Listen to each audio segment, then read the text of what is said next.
Hello guys, কেমন আছেন আপনারা? আশা করি ভালোই আছেন। আমি অনেকদিন ধরেই আসলে কোনো ব্লগ আপলোড করতে পারছি না। অনেকদিন পরে আপনাদের সামনে একটা ব্লগ নিয়ে হাজির হলাম। বর্তমানে আমি আছি এখন লন্ডনে, আর এখন থেকে আমি চেষ্টা করব আপনাদেরকে লন্ডনের কিছু জায়গা বা লন্ডন সম্পর্কে বেশ কিছু তথ্য দেওয়ার। আগামী পর্বগুলোতে হয়তো আমরা এই লন্ডনকে ঘিরেই সব পর্বগুলো আপলোড করব আর কি। এনিহাউ, আজকে আমরা চলে এসেছি সিটি অফ ওয়েস্টমিনস্টারে। আমার পেছনে যে ব্রিজটি দেখতে পাচ্ছেন এটা হচ্ছে ওয়েস্টমিনস্টার ব্রিজ, আর এটা প্যালেস অফ ওয়েস্টমিনস্টার এবং কাউন্টি হল আর লন্ডন আইকে যোগাযোগ স্থাপন করেছে। তো 1664 সালে ল্যাম্বেথ এবং ওয়েস্টমিনস্টার মধ্যে যোগাযোগ স্থাপনের জন্য একটা ব্রিজ নির্মাণের জন্য একটা আসলে প্রস্তাব পেশ করা হয়।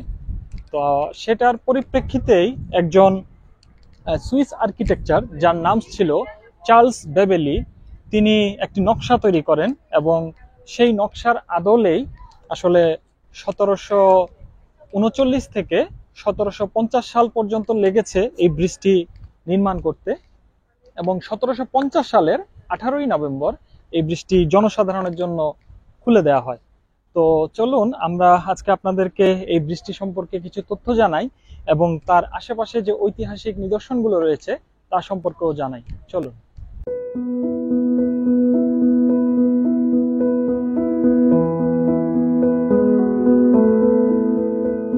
লন্ডনের থেমস নদীর উপর নির্মিত হয়েছে অনেকগুলো ব্রিজ, যেমন London bridge, tower bridge, Southwark bridge, Waterloo bridge, Lambeth bridge ইত্যাদি সহ আরও অনেক ব্রিজ।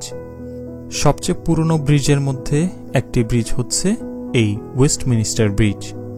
এই ব্রিজটি 827 ফুট দীর্ঘ এবং এতে ব্যবহার করা হয়েছে উপবৃত্তাকার আকৃতির 7টি ঢালাই লোহার খিলান, অর্থাৎ এই লোহার খিলানগুলোকে যুক্ত করেই তৈরি হয়েছে এই ব্রিজটি।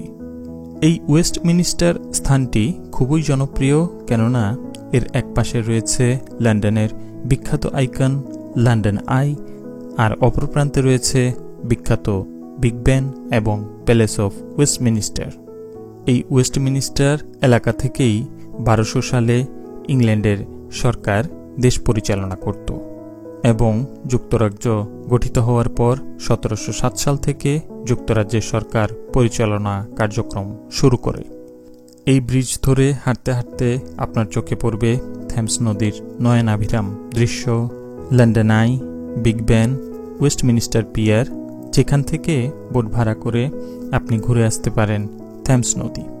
এছাড়াও এখানে হাঁটতে হাঁটতে আপনার চোখে পড়বে আইকনিক সাউথ ব্যাংক লায়ন। আপনারা কি জানেন ইংল্যান্ডের জাতীয় পশু কিন্তু সিংহ, আর এজন্যই লন্ডনে এরকম প্রায় 10,000টি সিংহের স্ট্যাচু বা মূর্তি রয়েছে। আমি এখন আছি ওয়েস্টমিনস্টার ব্রিজের উপরে। আমার আশেপাশে আপনারা প্রচুর ট্যুরিস্ট এবং এখানকার স্থানীয় লোকজন দেখতে পাচ্ছেন। এখানে আসলে এরকম লোকজন লেগেই থাকে, অনেক ট্যুরিস্ট থাকে সবসময়ই। আর এখানকার ব্রিজের ফুটপাতে আপনারা বিভিন্ন অ্যাক্টিভিটিস দেখতে পাবেন এবং বিভিন্ন খাবারের দোকান দেখতে পাবেন। এছাড়াও আশেপাশেই পাবেন কিছু দোকান যেখান থেকে আপনারা প্রিয়জনদের জন্য কিনে নিতে পারবেন লন্ডনের আইকনিক কিছু সুভেনিয়ার। তারপর আমি আরেকটা জিনিস খেয়াল করলাম যে থেমস নদীর একদম পাশেই মানে খুব দীর্ঘ রাস্তা করে দেওয়া আছে। আপনারা চাইলে এই রাস্তা ধরে হেঁটে থেমস নদীর সৌন্দর্যটা উপভোগ করতে পারবেন। আর এই ব্রিজ থেকে আমি খুব সুন্দর লন্ডন শহরের এবং থেমস নদীর একটা 360 ডিগ্রি ভিউ পাচ্ছি। যাই হোক, আমরা এখন কিছু আপনাদেরকে তথ্য জানাবো লন্ডন আই, বিগ বেন এবং প্যালেস অফ ওয়েস্টমিনস্টার সম্পর্কে।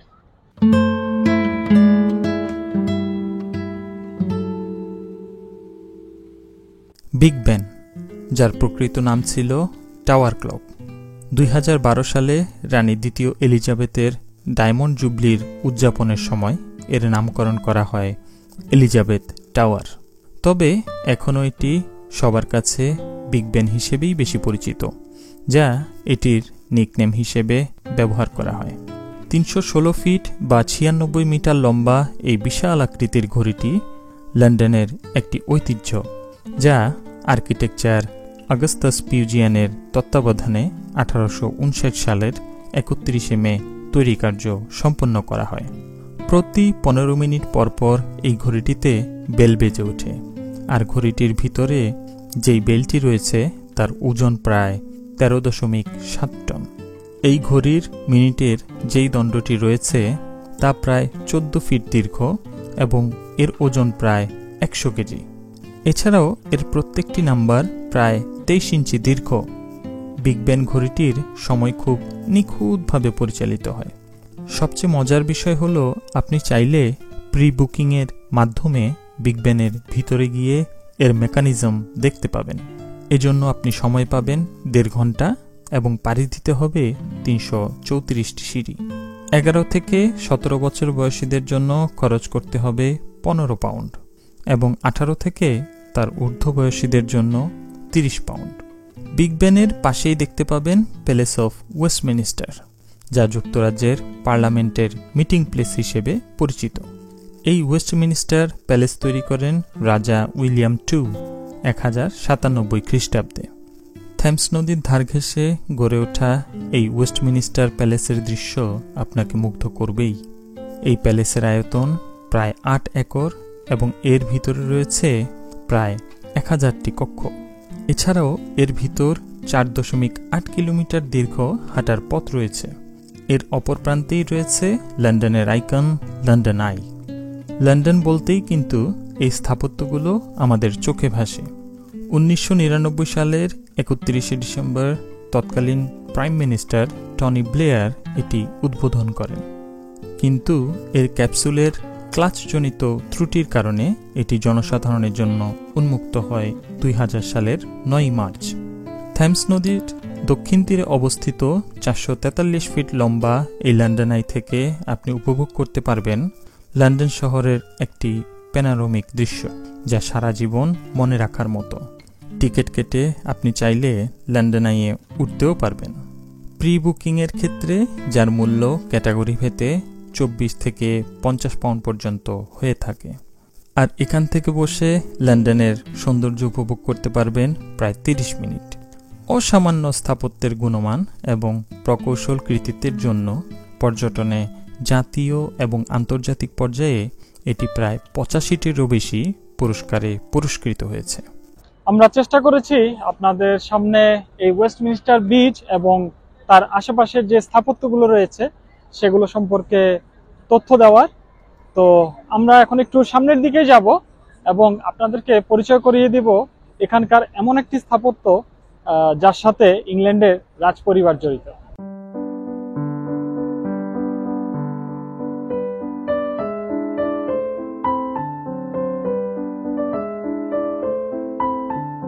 বাকিংহাম প্যালেস মূলত সিটি অফ ওয়েস্টমিনিস্টারে অবস্থিত। একসময় এটি ইংল্যান্ডের রাজপরিবারের বাসস্থান হিসেবেই ব্যবহৃত হতো, কিন্তু বর্তমানে এটি যুক্তরাজ্যের রাজপরিবারের প্রশাসনিক সদর দপ্তর হিসেবে ব্যবহৃত হয়।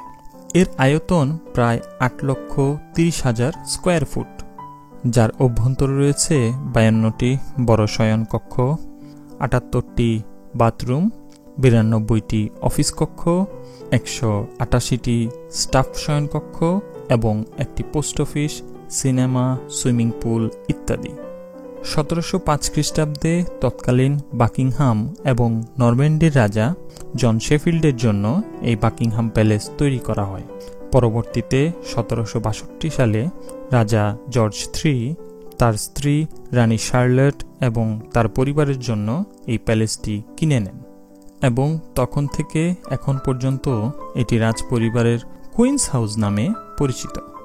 এবং 1837 সালে এটি রানী ভিক্টোরিয়ার সিংহাসনে যুক্ত ব্রিটিশ রাজার লন্ডন বাসভবনে পরিণত হয়।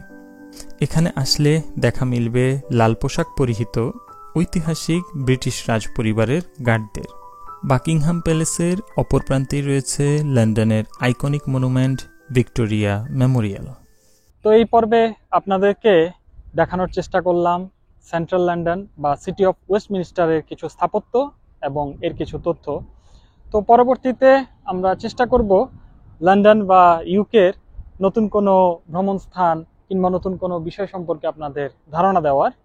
আর এ পর্যন্ত আজকের পর্ব। পরবর্তীতে দেখা হবে লন্ডনের নতুন কোনো স্থানে নতুন কোনো বিষয় নিয়ে।